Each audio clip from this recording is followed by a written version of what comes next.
Thanks for joining me today as I talk about my chalkboard wall. Hopefully you will enjoy making one too.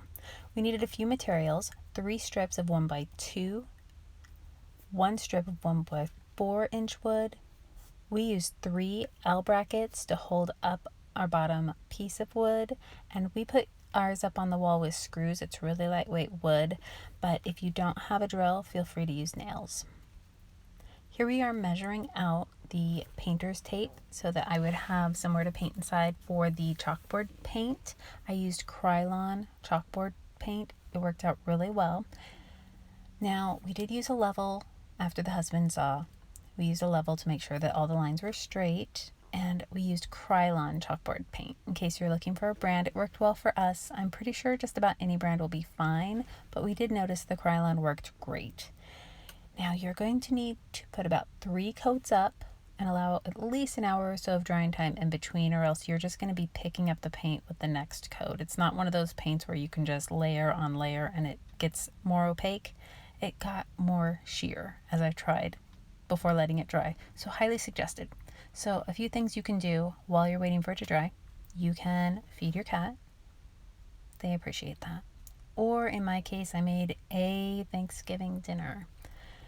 Also highly suggested. Back to work. I was pretending that this was my last coat. It wasn't, but I didn't get a picture of that. So pretend this is your 3rd coat, and then you're going to measure the wood pieces so you can cut them. I highly suggest, if you're working with small tools, to use a miter box. We'll have a video on how to use a miter box. It's cheap, easy, and takes no space at all. But if you have a router or table saw, feel free to use all that. This is the miter box. It is so easy. I love mine, but the husband wanted to put a little notch in the wood on the bottom to hold chalk. So that's him doing that. Turned out really pretty. Not necessary though, totally optional. Use your L bracers and screws to attach the piece of wood to the bottom, and screws or nails to attach the smaller pieces of wood on the side and the top. You can cover up any screws or nails with paint if you'd like.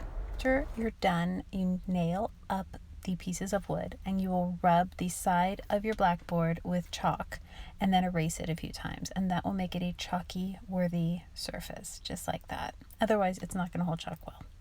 Do that about 3 times and you'll be all set. Thank you so much for joining me. Like, subscribe, suggestions highly welcome at the bottom, and I will see you. Take good care. Bye-bye. Around. See if that makes it work. Oh yeah.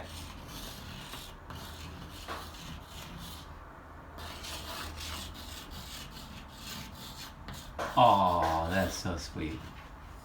Cute. I love it. And we love you guys.